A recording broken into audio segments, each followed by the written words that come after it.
बिस्मिल्लाहिर्रहमानिर्रहीम। आज हम वर्क पावर एनर्जी के चैप्टर में law of conservation of energy पढ़ेंगे।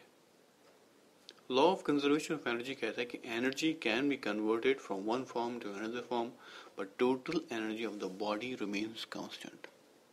एनर्जी जो है अपनी हालत तो तब्दील कर सकती है, एक फॉर्म से दूसरे फॉर्म में जा सकती है, लेकिन जो टोटल एनर्जी है बॉडी की ये हमेशा मुस्तकिल रहती है, कांस्टेंट रहती है। आइए इसको मिसाल से देखते हैं।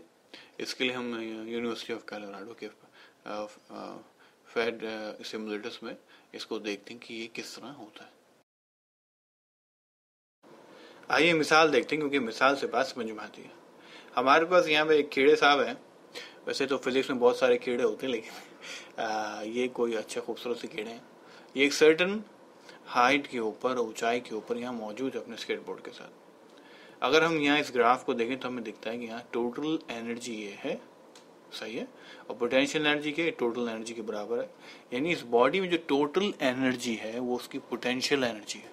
और पोटेंशियल एनर्जी हमें पता है वो एनर्जी होती है जो विद रिस्पेक्ट टू हाइट होती है, हाइट के हिसाब से होती है। जितनी ऊंचाई पे चीज होती है उसमें उतनी ज्यादा पोटेंशियल एनर्जी होती है।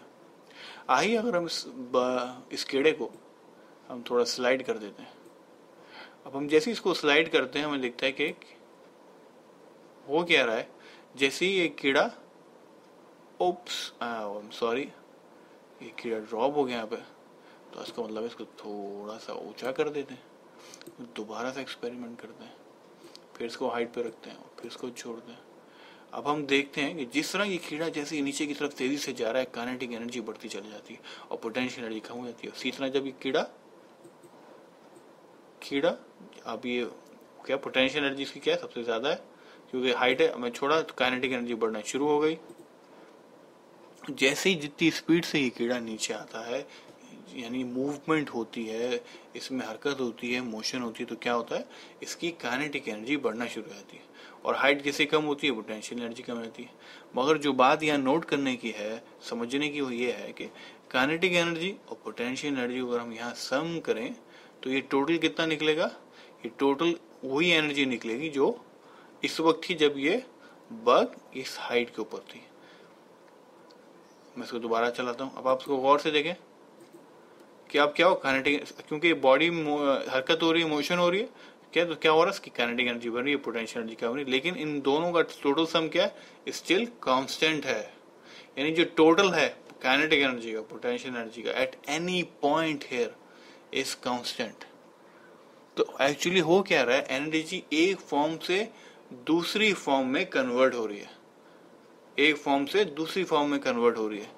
एनर्जी जाया नहीं होती, एनर्जी जाया नहीं होती, एनर्जी है ना अपनी फॉर्म को तब्दील कर लेती है। इसी को हम लॉ ऑफ कंजर्वेशन, तो फिर हम इसको इस तरह भी हम इसको आप समराइज कर सकते हैं कि law of conservation of energy क्या है कि एनर्जी एक हालत से, एक फॉर्म से दूसरी हालत में यानी दूसरी फॉर्म में तब्दील तो हो सकती है, लेकिन इसकी कुल मिकदार मुस्तकिल रहती है। यानी टोटल एनर्जी जो है वो हमेशा कांस्टेंट रहती है, लेकिन बस अपनी फॉर्म चेंज करते रहती है। बिल्कुल इसी तरह जिस तरह हमारे इस एक्सपेरिमेंट में कि काइनेटिक एनर्जी से पोटेंशियल एनर्जी और पोटेंशियल एनर्जी से काइनेटिक एनर्जी में कन्वर्ट हो रही है। उम्मीद है आपको ये बात समझ में आई होगी। इंशाल्लाह अगले लेक्चर में हम इस चैप्टर के न्यूमेरिकल्स करेंगे।